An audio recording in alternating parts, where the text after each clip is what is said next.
CEO and co-founder of Arigami, a playground and sensory experiment house, where we create awesome initiatives promoting mental health and well-being. Today, I'm joined by some amazing people, all part of the Music Connects Us report, created in partnership with Beatport, Silent Mode, How Mental, the Association for Electronic Music, and so many other partners, including artists who we have Louisa here today with us. We're here to talk about not just the report, but the importance of mental health and really the connection between music, electronic music, and how to use it to support and balance those emotions when they get out of control, right? We can all relate to that regardless of what we do. Anyways, let's talk about where this report was born from. It was born from Beatport, really, who got us all together under an event, a stream called ReConnect. And Meike is here from Beatport. Meike, can you tell us a little bit more about what you do at Beatport and how this all began? Sure. So I'm Meike. I'm with Beatport since 5.5 years, and I am head of artist services. So I'm basically in contact with artists directly, with their stakeholders. Yeah, I'm responsible for doing features with artists. And when the pandemic first hit, basically we were thinking, wow, what can we do? Like, our entire community is kind of falling together. We're not being able to go to events, to festivals. Everybody's like a little freaked out with what's happening in the world. Why don't we do a stream where all of our artists from all over the world come together? We had a 24-hour stream. The first one that we did was 100% live. So we reached out to a whole bunch of artists. ReConnect was born. Everybody was super excited to be part of this and to contribute to the stream. And we saw, yeah, how exciting it was for not only the artists, but also inside the company. Everybody was super happy. Our Slack conversations, I don't know, we probably had like 1,000 messages over the weekend. We really felt like a connection, you know, not only with the artists, but as a company, and also with all the fans out there that tuned in, which was super exciting. Everybody was so happy, and you could really feel that people were longing for this. And it was only 2 weeks into actually the first lockdown, and people were already craving, you know, like that community again, being together, being able to share something and listen to music. That's awesome. You know, this was such a different kind of event for Beatport because it brought in experts, in particular mental health and well-being experts, industry advocates, artists, and really mixed that community and gave them a platform to talk, to discuss, and to really talk about solutions, right? Which is what we're all here to promote, not just awareness, because I think after the last almost 2 years, we are all aware that mental health is real. There's no denying that, right? If you didn't experience anxiety, you probably experienced some kind of anxiety during the past 2 years. So now you can relate, right? So for those of us who couldn't relate, now you can relate. But this event was so different because of that mix of people that you brought together in your platform. How did you make those decisions? I mean, how did you choose the artists, the researchers? I mean, everybody on this call, how did this all really come together? Yeah, so the first ReConnect that we actually did was at the beginning of the pandemic, and when the music stops, ReConnect was a little bit further down the road. So the pandemic had already really kind of progressed, and we were in contact with a lot of artists and always, you know, always checking in with them to see how they're doing, what's on their mind. And yeah, we could definitely see that people were coping very differently from with what the pandemic was doing to them, and that everybody kind of seemed to have a struggle, and that mental awareness was kind of like being really more common in a way. You know, people were speaking way more openly, how upset they were about certain things, what it was doing to them. And we work very closely with Tristan from AFEM, and one part of AFEM is also mental health. They actually have like a group, which me and Farah are part of, and some other co-workers. And we could see that that is definitely becoming more and more interesting throughout the entire community. So we had the idea of, how about we do an event together with artists and to give back basically to the community, but also, yeah, to help artists out there who are struggling, you know, with the pandemic, or in general with their touring life. You know, some artists actually just realized how stressful touring life actually was when they had some quiet time and some downtime, and yeah, notice how exhausted they are after coming out of this constant cycle of party, flying, touring, coming back. You know, well, we have one of those artists with us today. So yeah, we have exactly. So I would love to get Luisa in on this conversation now, and tell us more. How did you feel, Luisa, during the last few years in lockdown, and just the uncertainty of it all? I mean, and hi, it's so nice to see everybody on the call. You know, I think it's like many of us, it's kind of been a real roller coaster, because the sensation of kind of the weight of uncertainty, or the anxiety and depression that can kind of come from having like hopes progressively shattered. You know, the fact that we're even saying like last year's lockdown is so kind of unreal, you know, and yet it's been our reality for, you know, the last 18 months or so.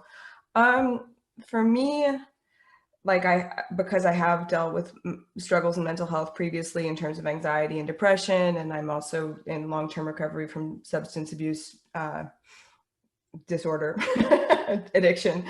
I had kind of a lot of practice in terms of kind of creating structures for myself that involved like connection, accountability, like kind of keeping busy. And also I think that this has been a really important time to learn how to like self-regulate when it comes to like, can I be with my feelings of grief over this, and can I kind of hold myself in compassion and reach out for help when it does feel hopeless, you know, because I think like so much of this conversation is about like, how can we support each other, you know, so nobody has to move through this difficult season, and knowing that like coming out of the season will also be difficult. Like, it's a crazy thing to be like, I don't know how to go to an airport anymore. Like, the idea of getting on a train gives me anxiety, you know? Yeah, I totally think we can all relate to the airport one. For those of us who've recently traveled, it's another world. You see all the movement, all the noises, and it's just like, whoa, I forgot how fast and accelerated our world is. And if there's something that, you know, we can all benefit from, and I think some of us have really benefited from that over the last 18 months, is slowing down our pace so that we can really reevaluate what's important and how we address life in general. I mean, thank you for being so open, because I think this is what we want to promote in this conversation today with our audience. It's that we have to be a little bit more open about how we feel, and build that support network and community. One of those people that's helping build that support and community, with no doubt, is Tristan Hunt from the Association for Electronic Music.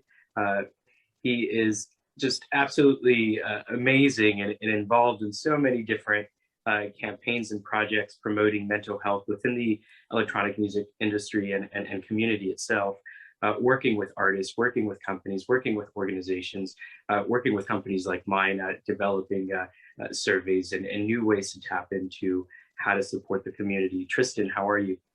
I'm good, thanks, Ari. Thanks for the warm welcome. It's good to see everyone. I'm always glad to speak to you, and because you're always working on something new. So can you tell us a little bit about what AFEM's up to right now? I think picking up from what Louisa was saying about this need to be aware that we're all coming out of what's been quite a difficult time. We've been doing a lot of signposting to that, and I would certainly point people towards the Things That Connect Us report as a brilliant set of insights in terms of specifically the survey as to how people have been feeling and what their different mental states have been. So ours has been one very much about working with people like yourself, colleagues on this call today, with various different conferences. We've got Brighton Music Conference and the Amsterdam Dance event coming up in the near future, where we'll be again hosting panels and having these conversations where a big part of our work is about destigmatization. It's about people who are so brave like Louisa to come out and talk about her experience. And I know that lots of other people on this call, myself included, have had challenges with anxiety and substances and sleep and a whole range of different things, which are very common to an awful lot of us. But we need to talk about that more. So a big part of AFEM's work is amplifying that and signposting to great resources that people can use to help themselves. Now, Tristan, one of the incredible people that form part of AFEM and that collective is Dr. Aida Vazin. How did you connect with Dr. Aida, who is also such a big music aficionado? That's a great question. She actually became a member. So she reached out to us one day and we picked up a conversation. She was interested in our work, and we were equally interested in what she was doing, this wonderful therapeutic service, this counselling service and psychotherapy service, which was online. So she was providing facilities for artists and people that are traveling, people within the industry that were maybe mobile but needed some support on the road or wherever they were. And she was doing that online. That was several years ago. That's obviously a very popular thing now, and thankfully an awful lot of people are providing that because it's a wonderful service, and it's something that, you know, from an AFEM perspective, we're trying to encourage and work with management companies, artists, agents to make sure that artists have that kind of support, that the whole tour infrastructure and all of the crew have that sort of support whilst they're on the road. So yeah, Ida's been doing some fantastic work in helping to champion that. Well, Aida, how are you today? So nice to have you here.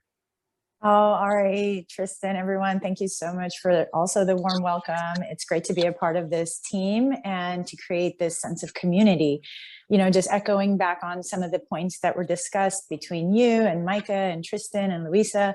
I really like the work that we did with Beatport and creating the community that was needed during a global pandemic where people were masked up and locked down without any preparation.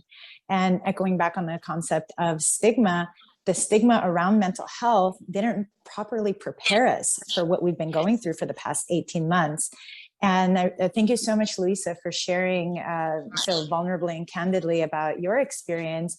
It sounds like your preparation or your acknowledgement or awareness of having battles with substance use or anxiety or depression, which all tend to go hand in hand with each other, had you more prepared for the lockdown than, let's say, someone who wasn't as aware or someone who still held a lot of stigma around mental health needs and substance use needs.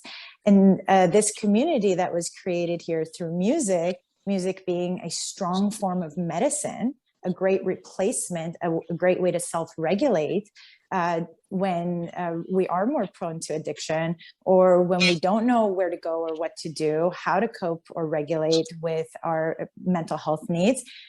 People like you, all of you here involved today, are putting this together, getting the word out, getting some tools out there, and it's wonderful to be a part of it.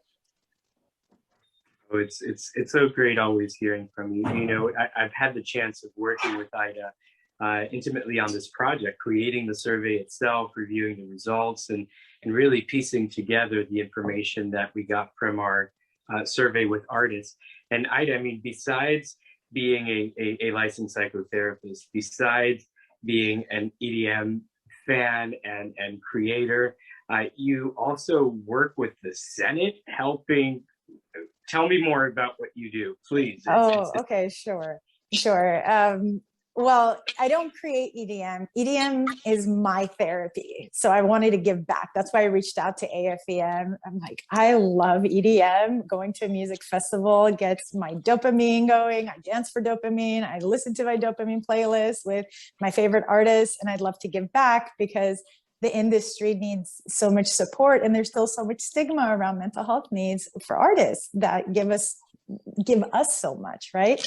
Now, when it comes to the legislative work, I've been fortunate enough to connect with a state senator in the state of Montana to work on another passion project of mine, which is awareness for suicide prevention. And the reason why I did the research in Montana was because they had the highest suicide rates for almost 2 decades here in the United States. And I went to go find out why. How much How much information do you want to know about the research there? I mean, I think it's just important for us to mention these things, and I think it's important to highlight that similar to the stats in Montana, Scotland has very high numbers as well. And it's important for us to talk about this because it's no longer taboo, and it's something that we can each feel at any moment throughout our lives. So there is no button that resolves these kinds of thoughts and feelings. It's really learning how to balance and cultivate that balance through the length of your life. And it's an ongoing conversation with yourself. It's an ongoing practice of self-compassion. And one of the things that we found out with our survey with over 149 artists, mostly in Europe, UK, and also in the United States. But what we mostly found out was that, therapy is no longer taboo. And, 7 out of 10 people already talk about therapy and don't mind talking about it. And I think, that's just one tool. And the other tool that we were talking about in our report was music, something that really brings us all together, literally in this report. That's what connected us.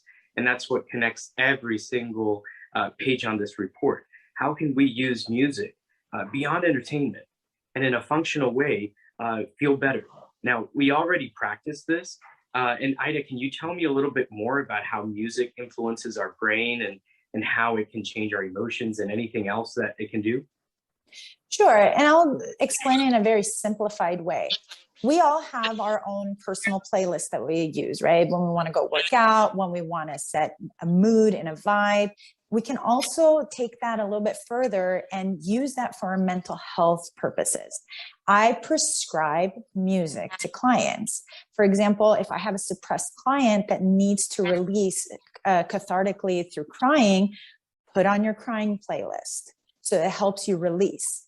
What can happen after that is, you can get more dopamine, more serotonin, more endorphins, but you also need an opportunity to release something that's stuck inside of you.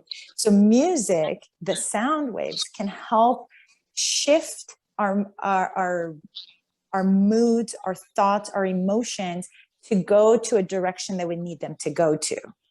Just in a very simplified way, not making it super scientific. Does that make sense? Yeah, I think that's great. I think one of the things that we can maybe recommend to our audience is, just like Aida mentioned with those playlists, perhaps have a pick-me-up playlist, right? Have a playlist that is going to lift you up in those dark moments. And that way, when you feel you're experiencing any one of those dark moments, you can access that playlist and not really necessarily feel better, but be able to shift a little bit and have a little bit more control. And, when we've done research, in particular with suicide as well, we've understood that it's much more than, just feeling depressed, which is what most of us have the definition for it, really, that it's a result of that. We really look instead at people who feel stuck. And part of feeling stuck is not having a community or a tribe that you can trust, right? And trust is a huge factor here because you're sharing the most vulnerable elements of who you are. And up to this point, we've looked down at people sometimes when they share. And Aida, can you tell us a little bit more about, why this was so different, this awesome event, this awesome stream from Beatport, the report itself, in terms of bringing all these different groups together to become vulnerable and share those vulnerabilities? Why is that important to share? Because it goes right back to stigma reduction and connecting it to the pain around suicide or attempts of suicide or those who've lost their lives by suicide. Those who go to that dark place and take their lives, often, they're not trying to end their lives. They're just trying to end the pain. And one of the main reasons why people get to that place is because they don't have an outlet. Like you said, they don't have a community, they don't have a tribe, they don't have a place to be heard, be seen, be felt, and be understood. And so putting a panel like this together with mental health advocates, like yourself, like Tristan, like Louisa, like Beatport, this gives people a place to turn to, some solace, a place to release, a place to feel a little bit better, a place to get connected to resources. Since the stigma around receiving therapy, it has reduced, thank goodness, we can now reach the places where people are in feeling a little bit more darker, a little bit more down. So if the people around them, let's say their family members and their friends, are still stuck in that place of stigma, an online community like this can give them that support that they need, that life vest that they need, so they don't have to sink.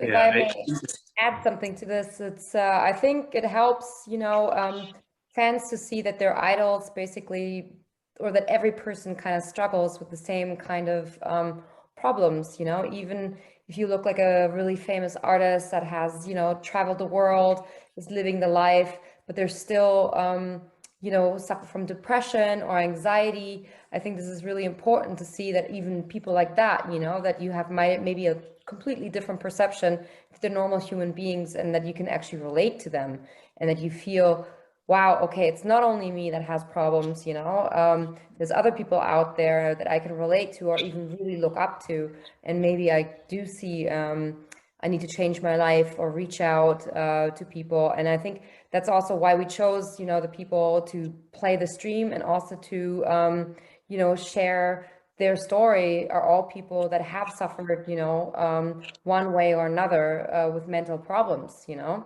and that was very important for us. To kind of follow up with that, I think also as an artist, it's important to see that other artists struggle, just because I think that, you know, especially on a kind of like performative social media platform like Instagram, we see everybody nonstop thriving. And, you know, it can also feel like I get to do what I love for a living. Like, I don't have any room to, like, I should be grateful. I shouldn't feel ever sad or frustrated or depressed or anxious, you know. So to be able to kind of among like industry peer groups, to be able to share the fact that, like, even though it is a gift to be able to do this for a living, it is often not easy. And to have place to seek empathy with that and to share honestly about it is really, really important.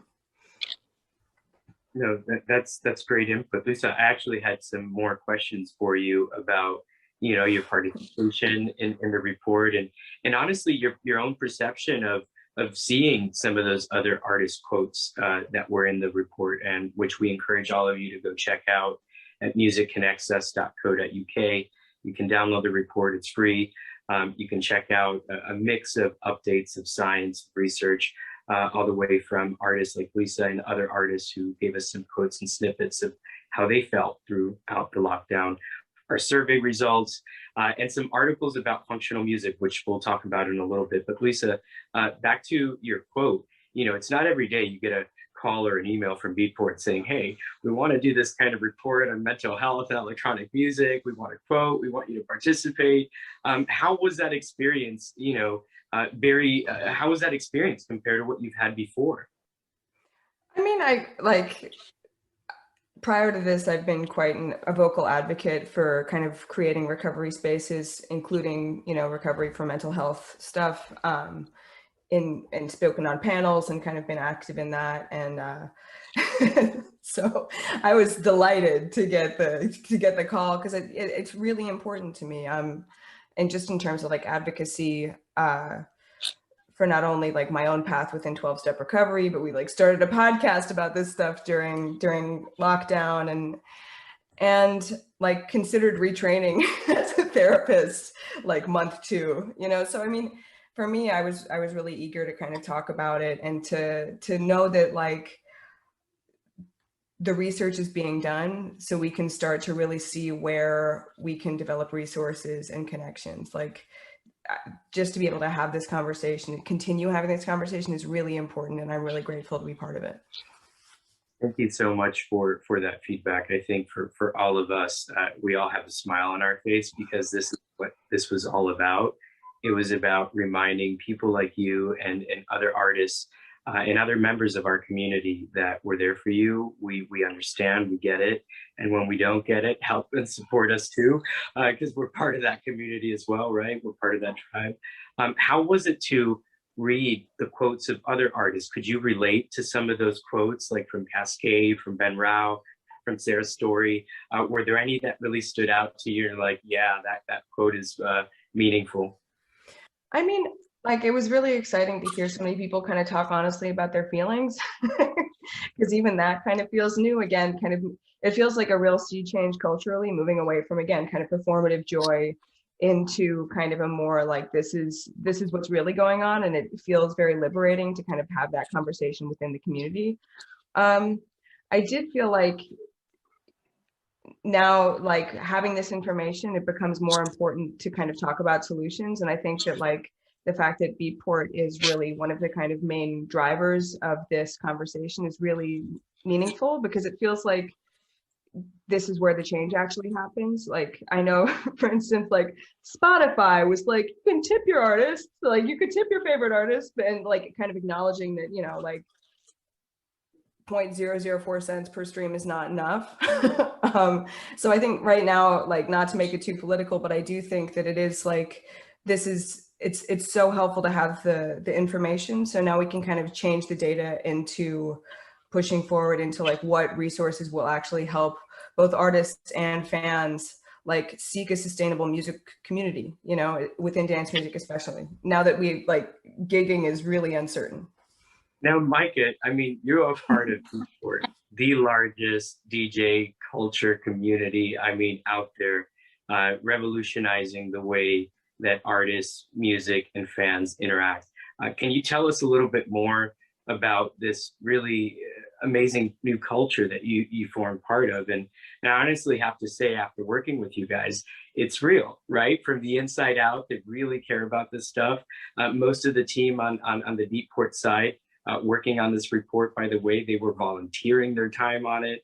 I mean, this is the real deal. They really believe in this. They're formed by a group of talented people who also have these values. But you tell us more about what's going on with Beatport and your new culture. Yeah, for sure. It's definitely coming from the inside out.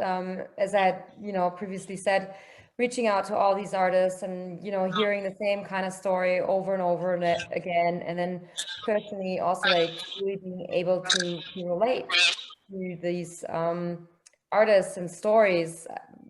And then working for such a big company as Beatport, which has so much power, I thought me and Farah, but basically we were like, okay, how can we use this to basically give back and educate and actually try to build a community around this topic, rather than just pushing people to, watch our stream, buy our music, and growing as a company. I think it was really important to foster like a really positive community, give back, educate, and say like, yeah, we're here for you. I think this is great. And Lisa, I mean, can you share with us as an artist, how has your music creating changed?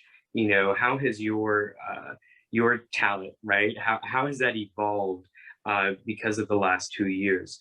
Can you give us a little peek into anything new or kind of what's going through your mind? We know something good's cooking, so tell us a little bit more. Yeah, in the last year and a half, I think I've gotten a lot bolder with the content of what I make, because previous to this last 2 years, I would think that dance floor bangers have to kind of have a sense of levity. And I think that, fortunate for me in the kind of music that I make, which is not that light, that I've actually been kind of delivered a public that's ready for the message without any kind of disguising it into something that's sweeter or cuter. And so for the kind of, I feel like I've actually been given the opportunity to say what I really mean. But, kind of like you guys were talking about in terms of the function of music, like this last, 18 months, I've been preparing for a live show that is just like indefinitely postponed forever and ever and ever. Like I have a band project going on. And what I've noticed is that singing as a somatic practice has been so revolutionary for being able to kind of self-regulate my emotional states.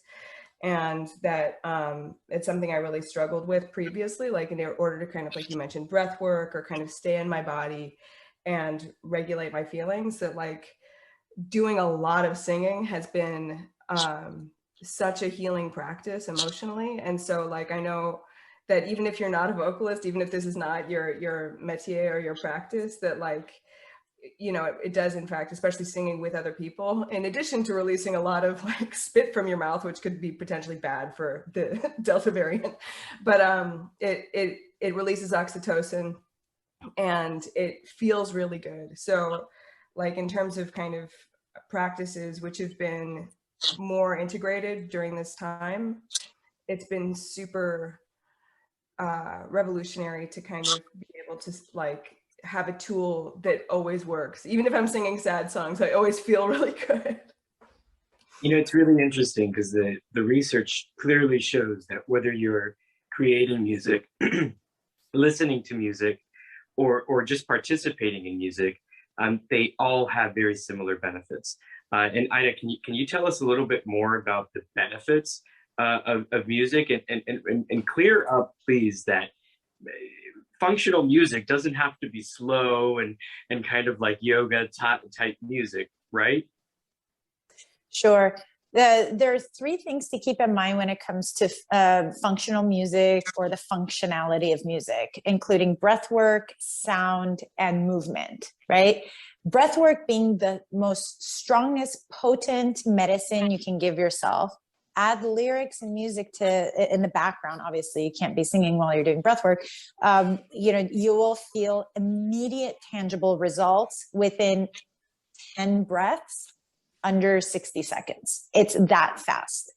With sound obviously coming from the beats, the binaural beats that can change the brainwave frequencies, the oxytocin that can be released that Louisa just mentioned, but also the singing. Thank you so much for highlighting that, Louisa. Sound is a way to move emotions. Not only is it great for emotional regulation, the feel-good hormones to be released, but also unsuppressing oneself, right? It gets words out, it gets sounds out. And singing doesn't necessarily have to come with the words. You can also release through primal sound, right? And then movement. So whatever beat gets your body to move. Movement is also another way to unsuppress and to release and to regulate and to integrate stuck emotions or heavy emotions.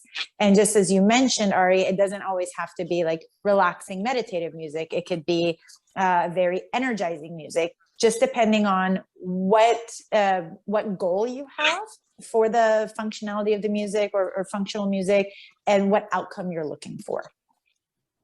Yeah, you know, part of what I found really interesting in the research was the variety of types of music that people found relaxing and meditative. That was defined almost by different categories, if you will, but it was quite a range. And that goes to show the variety and diversity in this community. And I think it's important to highlight that, you know, that at Beatport, you know, they bring together all these different types of music under the electronic music umbrella, and partner with organizations like the Association for Electronic Music. Tristan, you are an artist, a performer. You're such a vocal advocate for mental health, in particular with artists. Again, can you just kind of tell us what was your role in all this, and most important, what's your relationship with Beatport, and how has this collaboration amplified your message? So I set up the AFEM's Protect Mental and Physical Health Working Group when I was still a member back in 2017. And I since went on to work for AFEM and develop that group, and then watch people like Ida, Tom Middleton, and Tamsin Embleton become the co-chairs of that group. So we've got two clinicians who are leading our work and overseeing it, along with Tom Middleton, who's also contributes obviously to the Music Connects Us report with some brilliant insights in terms of functional music. AFEM's always really been a hub, Ari, so our role is to signpost to best practice, to bring people together, whether that's in forums like this or in-person conferences, online, make connections. And we work with some wonderful partners, as you touched on with Beatport. You know, feel incredibly lucky to work with Meike and Farah and the rest of the team there, who've been incredible advocates for the mental health work that we've done. And I think there's been a high degree of like reciprocity with that. We've been able to lean into the 2 ReConnects which they've done, and really use our combined voices to amplify this message that mental health is something that we all experience in different ways, and it's a very important topic that we all need to address. Well, I just want to take a moment to thank each one of our panelists for taking the time to, again, volunteer their time to talk about this and to share this common message of support culture, and joining us in destigmatizing mental health in the electronic music community. We're very, very grateful to the Scottish Electronic Music Conference for having us here, and to Beatport for bringing us together, the Association for Electronic Music for participating in this as well, and also Aida and Louisa, thank you so much for being a part of this. With that, we thank you and take care, and gratitude.